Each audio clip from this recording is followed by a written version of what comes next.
1970 সালে নির্বাচনে আওয়ামী লীগ এককভাবে সংখ্যাগরিষ্ঠ অর্জন করার পরেও পাকিস্তানিরা ভোটের মর্যাদা না দেওয়ার কারণে এদেশের মানুষের কাছে যাহা কিছু আছে সব নিয়ে ঝাঁপিয়ে পড়ে এদেশকে স্বাধীন করেছিল। 71 আমরা স্বাধীন হয়েছি, 72 সংবিধান রচিত হয়েছে, 73 একটা নির্বাচন হয়েছিল, যেই নির্বাচন ছিল পাতানো নির্বাচন, যেই নির্বাচন সুষ্ঠু নির্বাচন হয় নাই, মানুষের ভোট অধিকার প্রয়োগ করতে পারে নাই। 75 ঘটনার পরে বিএনপি ক্ষমতায় আসছে, জিয়াউর রহমান সাহেব 75 সালে ক্ষমতায় বসলেন, 79 একটা নির্বাচন হয়েছে, এরপর জিয়াউর রহমান সাহেব দুনিয়া থেকে বিদায় হলেন। 1981 সালে আরেকটা নির্বাচন হয়েছে, সত্তার সাহেব ক্ষমতায় বসলেন। সত্তার সাহেব ক্ষমতায় বসার পরে এরশাদ সাহেব ধাক্কা দিয়ে বের করে তিনি ক্ষমতা দখল করলেন। এরশাদ সাহেব 1986 সালে একটা নির্বাচন দিয়েছিল, যেই নির্বাচন ছিল পাতানো নির্বাচন, সেই নির্বাচনে সবাই অংশগ্রহণ করে নাই। এরপর এরশাদ সাহেব আন্দোলন সংগ্রাম 1991 সালে নির্বাচন হয়েছিল, যেই নির্বাচনে খালেদা জিয়া প্রথম ক্ষমতা বসছেন। 1991 থেকে 96 পর্যন্ত যারা ক্ষমতায় ছিলেন তারা 5 বছরে দেশকে দুর্নীতিতে গোটা দুনিয়ার মধ্যে 4 বার চ্যাম্পিয়ন করছে। কয়বার? কয় বছরে? 5 বছরে গোটা বিশ্বের মধ্যে দুর্নীতিতে 1 নম্বরে আমাদের দেশকে নিয়ে আসছে। আলহামদুলিল্লাহ, খুব ভালো দেশ চালাইছে। এরপর আন্দোলন সংগ্রাম 93 আবার মানুষ কর্ণকে বসালাম, ভেবেছিলাম এবার দেশ ভালো চলবে। 93 থেকে 2001 পর্যন্ত দেশের 12টা বাজাবার কারণে মানুষ আন্দোলন সংগ্রাম করে আবার 2001-এ খালেদা জিয়াকে ক্ষমতায় বসালো। 2001 থেকে 5 বছরের মধ্যে আবার আন্দোলন সংগ্রাম, বেড়াকে থাকা মঈনুদ্দিন ফখরুদ্দিন সাহেব ক্ষমতা দখল করলেন। 2.5 বছর তারা ছিলেন। আবার 2008 সনে একটা নির্বাচন হয়েছিল, যে নির্বাচনে পাতানো নির্বাচনে আবারও আওয়ামী লীগ ক্ষমতায় বসছে। ক্ষমতায় বসার পরে এরপরে 2014 নির্বাচন, এরপরে 2018 নির্বাচন, এরপরে 2024 নির্বাচন। আপনারা সবাই জানেন কেমন নির্বাচন হয়েছিল। কেমন নির্বাচন? দিনের ভোট রাত্রে, আবার কেউ অংশগ্রহণ করতে পারে নাই, ভোট অধিকার প্রয়োগ করতে পারে নাই। আমার বক্তব্য হলো নির্বাচন বারবার হয়েছে, আন্দোলনও হয়েছে, আবার 2024-এ মানুষ জীবন দিয়ে রক্ত দিয়ে দেশকে স্বাধীন করেছে। কিন্তু আমরা কি পেলাম, কি হারালাম, এই অঙ্ক কষার প্রয়োজন আছে কি নাই? এতক্ষণ ইতিহাস বলার উদ্দেশ্যে আমার অঙ্ক কষার দরকার আছে। কি কষার দরকার আছে ভাই? অঙ্ক, কি হারালাম, কি পেলাম। আপনারা জানেন নির্বাচন হবে, এখানে অংশগ্রহণ করেছেন আমাদের সরোয়ার ভাই, আমরা তাকে সবাই চিনি। সরোয়ার ভাই এমন কোন লোক নয় যে আমরা তাকে চিনি না। তিনি ক্ষমতায় ছিলেন না। আমাদের সরোয়ার ভাই তিনি 3 বার এমপি ছিলেন বরিশালে, কয়বার? 3 বার। এবং হুইপ ছিলেন, মেয়রও ছিলেন। নতুন ভাবে যদি আবার আপনারা তাকে নির্বাচিত করেন আপনাদের ব্যাপার, এখানে নিষেধ করার কোনো অধিকার ক্ষমতা আমার নাই, আমি নিষেধও করব না। জনগণ যদি তাকে বারবার নির্বাচিত করে সেটা জনগণের বিষয়।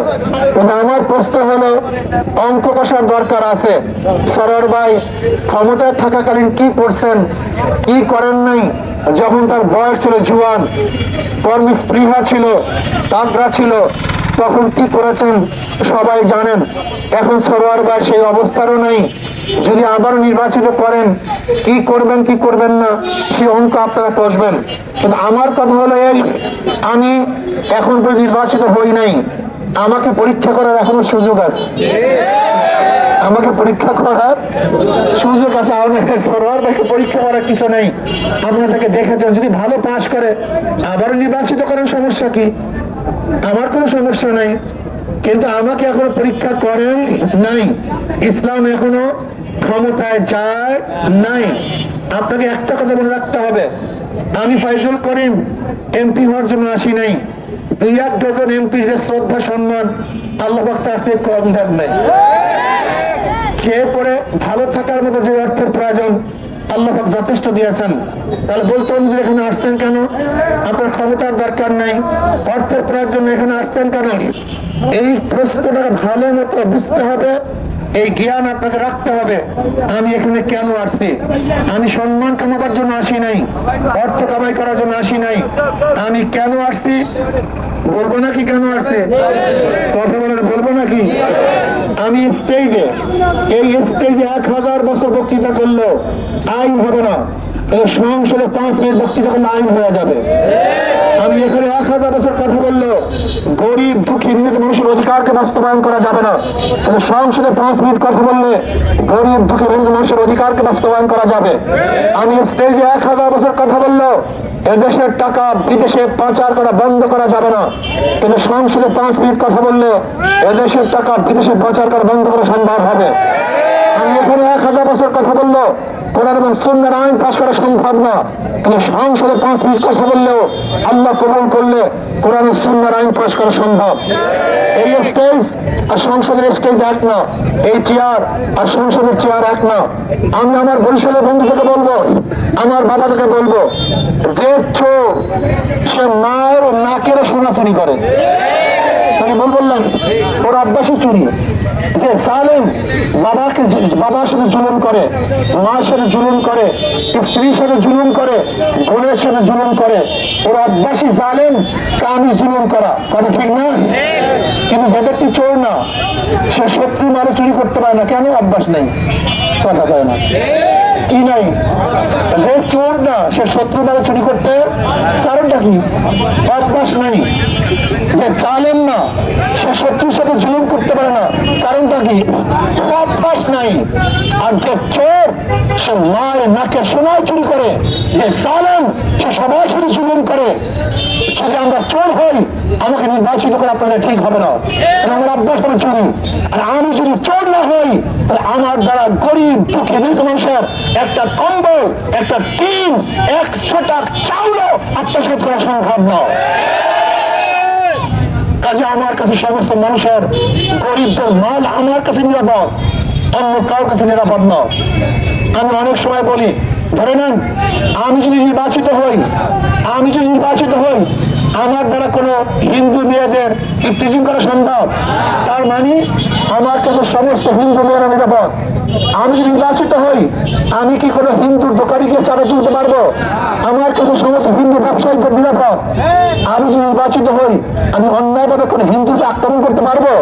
তার মানে আমার কাছে সমস্ত হিন্দুদের জান মালের নিরাপদ।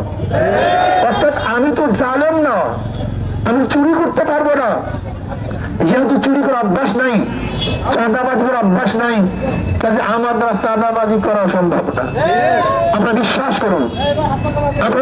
করুন, যদি আল্লাহ পাক আমাকে নির্বাচিত করেন, বরিশালের মধ্যে একটা মিথ্যা মামলা থাকবে না ইনশাআল্লাহ। কেউ সাহস পাবে না, প্রশাসনের কেউ মিথ্যা মামলা তার সাহস পাবে ইনশাআল্লাহ।